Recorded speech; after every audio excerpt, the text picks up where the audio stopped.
Oh, hi. Uh, this is day 20 of the Creative Challenge. I'm Justin Palm, and I'm going to talk about day 20. I'm going to talk about my novel.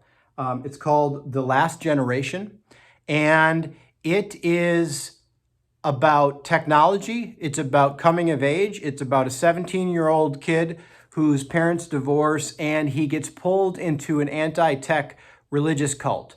And it's the progression of that. It's about the modern world. It's about family.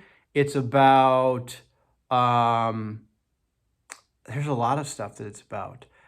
The Last Generation is what it's called. It's about generations. And I'm going to be releasing it in January.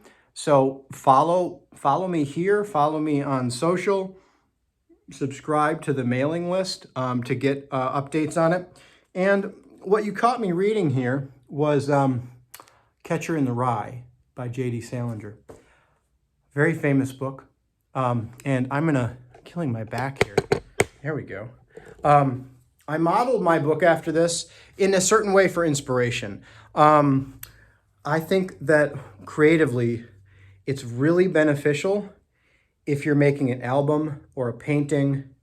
I just know that it worked for me with the novel and book writing to have one book or album or hey, I'm back. My phone ran out of storage, so I had to stop my video.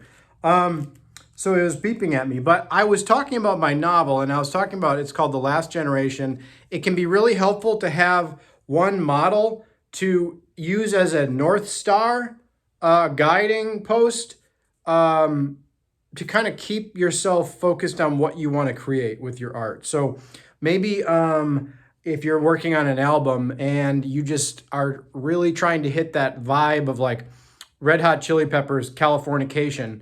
I just heard that song the other day, and the album is just an amazing album. And there's a certain vibe and sound to that. Maybe that's something that would help get into the certain mode of like, here's an album that I really resonates with me. I love how it sounds. I'm not going to just copy it, but I'm going to use it as kind of a model. This is a trick that worked for me really well when I was writing my novel because it's a coming of age story. And there's a lot of interesting like tech elements and stuff that it could meet. My novel could be more of like a thriller or like a Stephen King or like I don't know, like just like a Michael Crichton or I don't know, like well, who's the Rainbow Six? Not John Grisham. Anyway, like a thriller. And I kept being like kind of pulled into like making it like a thriller, like blowing thing, like things are like blowing up and whatever. But I just was thinking about this is probably my favorite novel besides some Hemingway stuff and Steinbeck. And I just thought, you know, my novel is really geared. This resonates so much with me. I'm not a thriller writer. That's not my strong suit. I'm a character driven, coming of age story. And it kept me so focused and it took the pressure off to make it some kind of like, murder mayhem story or something like thriller. So I'm trying to keep it moving. I hope it's a page turner, but in the ways that I want it to be. So Catcher in the Rye was my number one inspiration.